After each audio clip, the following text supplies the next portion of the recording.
Udah hampir 1 tahun berlalu, namun pandemi COVID-19 nggak kunjung selesai. Pemberlakuan lockdown atau pembatasan sosial sejak awal pandemi mengganggu berbagai aspek, termasuk pekerjaan yang juga berdampak ke perekonomian suatu negara. Kondisi perekonomian yang makin buruk rupanya dibarengi peningkatan permasalahan sosial. Lalu, gimana hubungan di antara keduanya? Apa dampak yang terasa seandainya terjadi permasalahan sosial?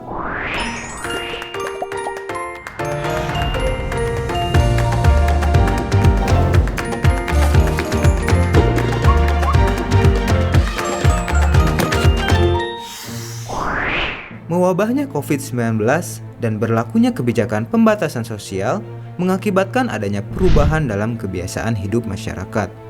Dengan adanya perubahan ini, tentu jadi permasalahan sosial buat sebagian masyarakat dan menimbulkan berbagai macam dampak. Permasalahan sosial adalah keadaan yang gak diinginkan masyarakat karena adanya hal-hal yang gak sesuai unsur-unsur kebudayaan dan bisa mengganggu ketentraman masyarakat. Kenapa bisa terjadi permasalahan sosial? Ada banyak faktor yang jadi penyebab permasalahan sosial, misalnya faktor ekonomi, faktor budaya, faktor biologis, dan faktor psikologis. Faktor ekonomi menyebabkan permasalahan sosial yang meningkat sewaktu pandemi, di antaranya kasus kriminal dan pengangguran, serta terjadinya kesenjangan sosial. Kondisi kayak gitu pernah kita bahas di video sebelumnya ya. Pengangguran yang terus naik menimbulkan kekhawatiran masyarakat tentang status sosial yang mereka punya.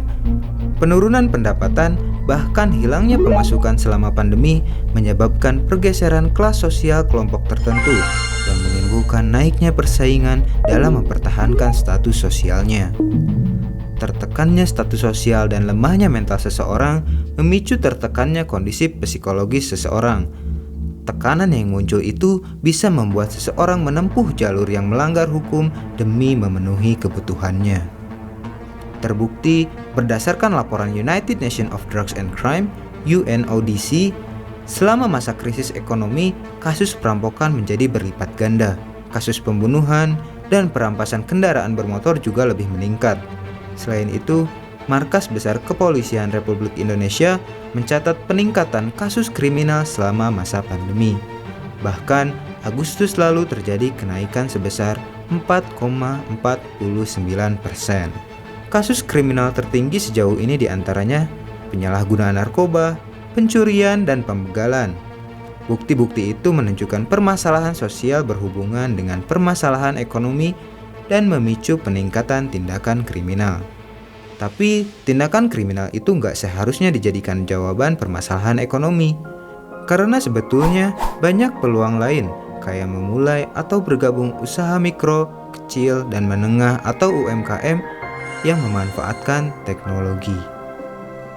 Terima kasih sudah menonton video di Rumah Belajar Digital. Kalau penasaran sesuatu, komen di bawah aja ya.